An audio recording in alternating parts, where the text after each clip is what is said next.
Shalom, saudara yang terkasih dalam Tuhan. Setelah kita merenungkan pentingnya hidup dalam komunitas tubuh Kristus, kini kita akan memasuki satu aspek penting dari kehidupan yang berakar dalam Kristus, yaitu berbuah. Pohon yang berakar akan bertumbuh, dan pohon yang bertumbuh pasti akan menghasilkan buah.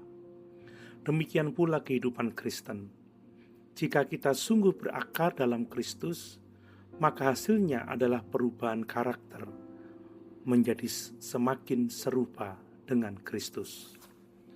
Mari kita dengarkan firman Tuhan dari Galatia 5 ayat 22-23. Tetapi buah roh ialah kasih, sukacita, damai sejahtera, kesabaran, kemurahan, kebaikan, kesetiaan, kelemah lembutan, penguasaan diri.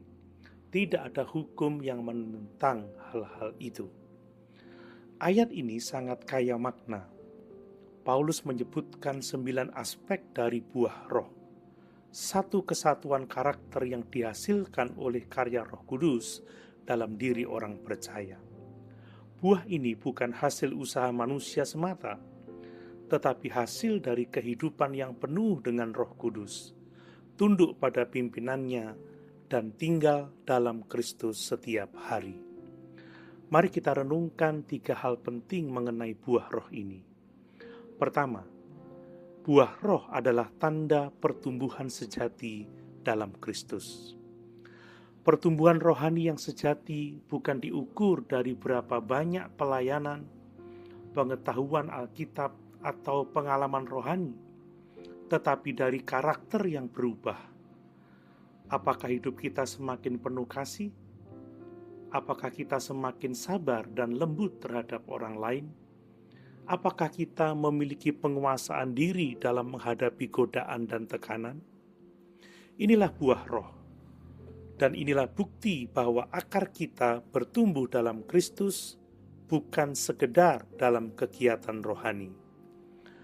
Kedua, buah roh terbentuk melalui proses, bukan seketika. Pohon tidak langsung berbuah saat ditanam.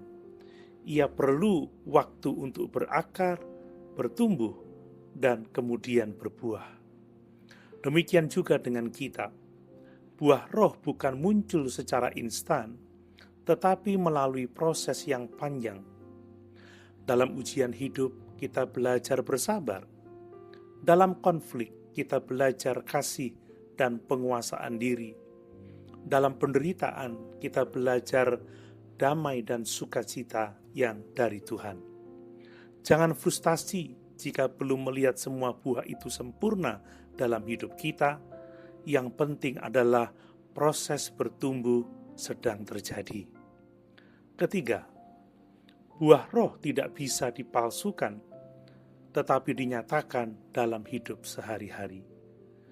Buah roh bukan perilaku artifisial atau dibuat-buat. Buah roh bukan sekedar berperilaku Kristen, tetapi hidup Kristen yang sejati. Buah roh terlihat dalam cara kita merespon orang yang sulit, cara kita mengampuni yang bersalah, cara kita tetap bersyukur di tengah kesulitan. Inilah buah yang dihasilkan dari persekutuan dengan Kristus dan penundukan diri pada Roh Kudus setiap hari. Saudara, apakah kehidupan kita hari ini mencerminkan karakter Kristus? Apakah orang-orang di sekitar kita bisa mencicipi buah yang manis dari kasih, sukacita, damai, dan kelemah lembutan dalam hidup kita? Mari kita bukan hanya menjadi Kristen yang aktif, tetapi juga Kristen yang berbuah. Karena dunia membutuhkan bukan hanya kata-kata kita, tetapi kesaksian hidup kita yang mencerminkan siapa Yesus itu. Mari kita berdoa. Tuhan, kami rindu hidup yang berbuah bagimu.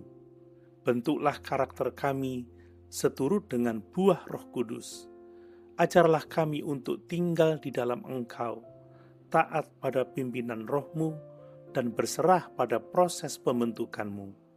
biarlah hidup kami menjadi kesaksian yang hidup tentang kasih dan kuasa-Mu.